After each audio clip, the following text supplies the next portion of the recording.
Hello നമസ്കാരം. ഞാൻ സാലൻ സച്ചിനാണേ. എന്തൊക്കെയുണ്ട് വിശേഷം? എനിക്ക് കാലിൽ ഓപ്പറേഷൻ്റെ ഏരിയയിൽ ഒരു മുറിവ് വീണ്ടും വന്നായിരുന്നേ. ഏകദേശം ഒരു 1.5 മാസമായി. ഞാൻ അന്ന് മുതൽ തന്നെ ഇവിടെ ഹോസ്പിറ്റലിൽ കാണിച്ചു. ചെയ്യാൻ പറ്റുന്ന ട്രീറ്റ്മെൻറ്റൊക്കെ അവർ ചെയ്തായിരുന്നു.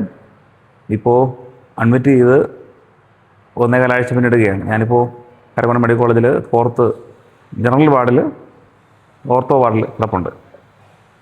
കാലിലൊരു പ്ലാസ്റ്ററൊക്കെ ഇട്ട് അവരെ മുറിവ് ഉണക്കാൻ വേണ്ടിയുള്ള പരിശ്രമം നടക്കുകയാണ്. ബോഡി ഹെൽത്ത് എല്ലാം ഓക്കെയാണ്. വേറെ പ്രത്യേകിച്ച് ഇതുവരെയും ഒരു തരത്തിലുള്ള കുഴപ്പങ്ങളൊന്നും തന്നെ ഇല്ല. പിന്നെ മുറിവ് വന്നു. ഡാൻസ് കളിക്കും, പാട്ട് പാടും, പിന്നെ നീന്തും,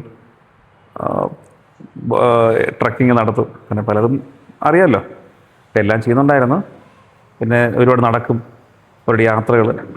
അപ്പോൾ എനിക്ക് വന്ന് കാലിൽ അമിതമായ ടെൻഷൻ വന്നുകൊണ്ടാണെന്ന് തോന്നുന്നു വീണ്ടും ഒരു മുറിവ് ഇങ്ങനെ വന്നിട്ടുണ്ട്. ഈ പ്രാവശ്യം ഇത് ഉണങ്ങുന്നില്ല. അപ്പോൾ ഒത്തിരി വലുതുമായിട്ടുണ്ട് എൻ്റെ ഏരിയ. അപ്പോൾ അതുകൊണ്ട് ഡോക്ടർമാർ നിർബന്ധം പിടിച്ച് ഇങ്ങനെ കിടന്ന് ട്രീറ്റ് ചെയ്യുകയാണ്. ഇതിനോടൊപ്പം തന്നെ പലരും വന്ന് എനിക്ക് സപ്പോർട്ട് തന്നു. സാമ്പത്തികമായിട്ടും ഭക്ഷണമായിട്ടും ആളായിട്ടും ഒക്കെ വന്നിരുന്ന് സപ്പോർട്ട് ചെയ്യുന്ന എല്ലാവർക്കും പ്രത്യേകിച്ച് താങ്ക്സ് ഉണ്ട് കേട്ടോ. പലപ്പോഴും ഒറ്റയ്ക്കാണ്. പപ്പയും വൈഫിൻ്റെ പപ്പയും വൈഫും എല്ലാവരും കൂടെ ചേർന്നൊക്കെയാണ് എന്നെ നോക്കുന്നത്. അപ്പോൾ അവർക്ക് അങ്ങനെ അങ്ങോട്ട് ചിലർക്ക് മാറുമ്പോൾ ഗ്യാപ്പൊക്കെ വരും. അപ്പോൾ ഫ്രണ്ട്സൊക്കെ അവരോട് വന്ന് വരുന്നുണ്ട്. ബിപിന് എന്നോട് തന്നെ വന്നു, ആനന്ദ്, എല്ലാവർക്കും പ്രത്യേകം നന്ദി. പ്രാർത്ഥനയാണ് ആവശ്യം. ഡോക്ടർ പറഞ്ഞായിരുന്നേ, പ്രാർത്ഥിച്ചാൽ മാത്രമേ ഇത് പ്രവർത്തിക്കുകയുള്ളൂ. അവർക്കും വ്യക്തമായി പറയില്ല, പ്രത്യേകിച്ച് രോഗകാരണമൊന്നും ഇല്ല. പിന്നെ എന്തുകൊണ്ടാണ് എല്ലാം ഓക്കെയാണ്, ഹെൽത്ത് മേഖലയെല്ലാം ഓക്കെയാണ്. പിന്നെ എന്തുകൊണ്ട് ഈ മുറിവെന്ന് അറിയത്തില്ല. പിന്നെ കാലിൻ്റെ ഭാഗത്ത് വരുന്ന മുറിവ് പെട്ടെന്ന് ഉണങ്ങുന്ന ഏരിയയല്ല. ഒരു കാരണം മാത്രമേ ഉള്ളൂ, കാല് ഇപ്പോഴും അനക്കുന്ന ഏരിയയാണ്.